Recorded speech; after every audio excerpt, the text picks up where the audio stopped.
Hello mga kabibig! Welcome back sa ating bagong YouTube channel. Ito ang pinakamaingay na YouTuber sa balat ng YouTube. Ako si Kabibig, maglebag-lebag na ta with evidence mga kabibig. Nako po, Karen Davila, strike na naman. Kinall out si Karen Davila ng Office of the Vice President dahil sa pagpapakalat ng fake news. Ano naman to Karen Davila? Supalpal ka naman kay VP Sara? Paano yan? Paano mo i-correct yung mga sinasabi mo? Marami nang nakapanood. Ito kabibig ha, naglabas ng statement ang Office of the Vice President tungkol sa fabricated lies. Statement on the fabricated lies being spread by the TV news reader Karen Davila. Nako, yung fabricated lies, sobrang bigat yan ha. So, kinall out ng Office of the Vice President. At least kinall out, hindi kinasuhan. Diba? So, ito kabibig. Basahin natin ha. The Office of the Vice President, share ko sa inyo, baka sabihin nyo naman gawa kong issue na ito.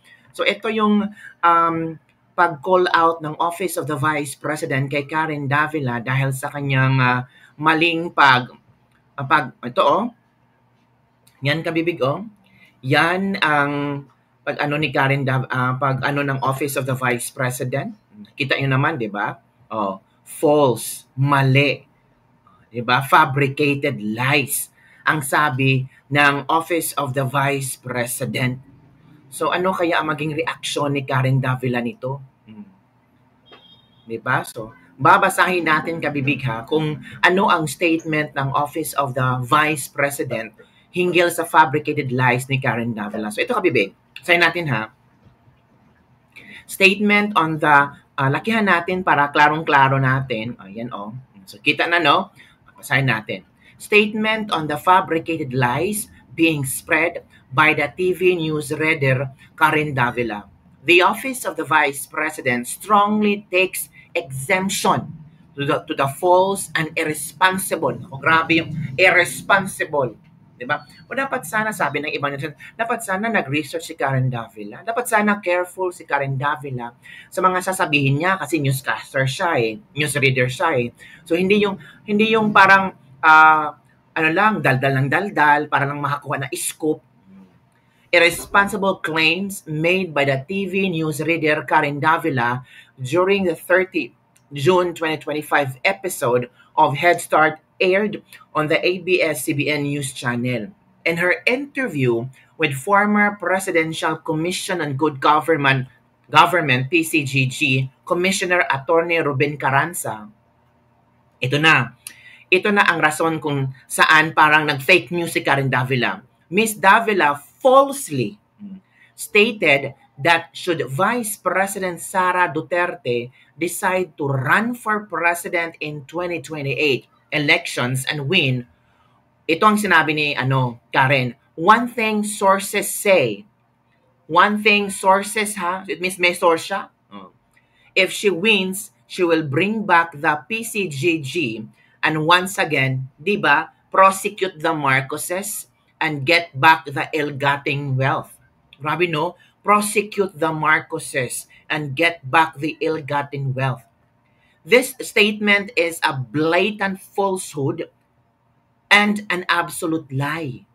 Diba? The claim made by Ms. Davila is entirely fabricated and has no basis in fact. Diba? So talagang gusto ni Karen Davila na magkagulo or makakuha ng impormasyon galing kay Presidential Commissioner on Good Governance PCGG Commissioner Attorney Ruben Carranza, 'di ba? Tungkol sa pagbalik di umano ng PCGG kung si VP Sara ang manalo tapos i-prosecute ni VP Sara ang mga Marcoses para makuha ang ill-gotten wealth.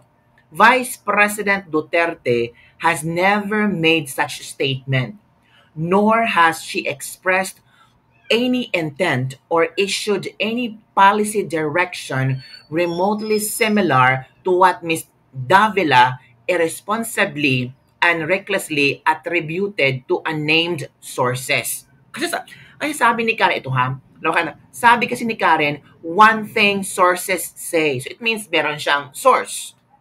'di ba? Meron siyang katibayan na posible na totoo, 'di ba? So, yun mga kabibig. By citing anonymous sources to spread basement claims, Ms. Davila is engaging in reckless misinformation under the guise of journalist privilege. Citing anonymous individuals without any verifiable basis is not journalism, but a gossip masquerading as news. Chismosa, gossipera, marites. Mm. 'Di ba? But a gossip masquerading as news. So yung chismis, ginawa niyang balita. Yon. The Code of Ethics of the Philippine Press Institute, PPI, remains journalists that the paramount responsibility of the press is to serve the truth and that rumors and unverified reports should not be published or broadcast. Pero sabi ni Karen Davila, one thing sources say, so may source siya. So sana, she mentioned the name of the source. Diba? Para ma-verify. Pero sabi ni VP Sara, hindi siya nagbigay ng statement ng ganyan. We call on Ms. Davila and her network to exercise greater journalistic responsibility and refrain from airing unverified claims that miss the public and tarnish reputation. The OVP reserves all rights to pursue appropriate remedies to protect the integrity and credibility of the Vice President. Tama lang din ang ginawa ng Office of the Vice President na i-call out si Karen Davila. We don't know kung ano ang magiging na to ni Karen Davila, kung ano ang kanyang response sa pag-call out ng Office of the Vice President tungkol sa sinasabi niya during sa isang interview, mga kabibig. Sana, we are not expecting that Karen Davila will produce an official statement or to correct her statement or baka sabihin niya kung sino ang source niya para magkaalaman, di ba? Doon parang na-shoot sa banga si Karen Davila yung one thing sources say. Sabi naman ng OVP, hindi naman nagbigay ng statement si VP Sara tungkol dyan. At sino ba ang source mo? 'Di ba? So, kung unverified yung mga information mo, dapat sana hindi mo binodcast. Kasi parang kumukuha ka ng sagot galing kay Attorney Ruben Carranza. Parang you wanted Attorney Ruben Carranza to justify yung nakuha mong impormasyon, 'di ba? Pero I don't know kung ano ang sagot ni Attorney Carranza. Parang ang sinagot Attorney Carranza, why not go after Carranza to VP Sara. So, yun mga kabibig, yun ang pinag-uusapan ngayon tungkol kay Karen Davila na sinulpak talaga.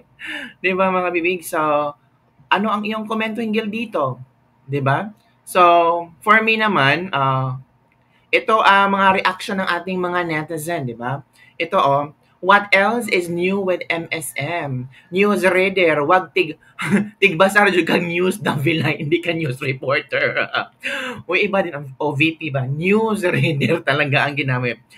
Nako, paano yan? Parang nasulpak. Sinuplak na naman si Karen Davila. Bakit di yan i-investigate si Karen para makorek naman kapag silang gumawa ng fake news? Okay lang, ganun ba yun? Ito. Tapos pag sa normal vloggers, ang bilis nilang magpakaso about fake news, wala namang basihan. Why Karen Davila, umayos kayo. Taong bayan talaga makakalaban ninyo. Ito pa. Basta Duterte, fake news is the key para durugin, burahin sa masa. Malas nyo lang Karen Davila, di kayo mapagkatiwala ang DDS vloggers lang kami maniwala sa SNI and the best, sabi ni Relda Martin. Sabi ni Tisha Jimenez, kasama yan silang tumitira kay VP. Oh, talaga? Wala naman akong nabasa na galit si Karen Davila sa ating Vice President. Karen Davila is just doing her job. Maybe this time parang unverified kasi sabi ng OVP stated na parang unverified yung yung kanyang claims. So, kung pwede si Karen Davila, i-correct niya, pwede naman, di ba? Ito pa, may bago pa ba sila sa kanila? News reader. Oh. Well, sana maglabas ng statement si Karen Davila hinggil dito para i-correct ang kanyang statement or baka meron talaga siyang sources. Kasi sinabi niya sources. So, posibleng may reliable sources ba ito? Kasi ang sinabi ng OVP, hindi nagbigay ng any statement. This statement is blatant falsehood, sabi ng OVP ha, and an absolute lie. The claim made by Ms. Davila is entirely fabricated and has no basis in fact.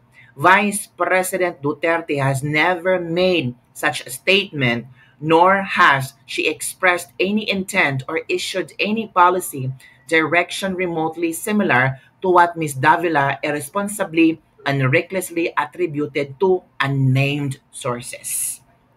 So ano ang inyong reaction nito mga kabibig? Comment down below. Well, the OVP ngayon, no, parang ang OVP ngayon parang nagmamasid na sa posibleng ibabato kay VP Sara. Kinokorek na ng OVP ang mga maling impormasyon. Kinokorek na ng OVP ang posibleng maging negative impact kay VP Sara. Nakita nyo, every now and then, ang OVP is very, nakamasid sila. Pag merong hindi totoong news, talagang tinatag nila yung specific na mainstream media, tapos kinokorek nila or kino-call out nila. At I think may isang periodiko yata na kinall out din ng OVP na mali ang kanilang news tungkol kay VP Sara. I think yung tungkol sa bahay ni Pangulong Duterte na call out nila ang isang periodiko. Ngayon, si Karen Davila hinggil sa issue about sa PCGG.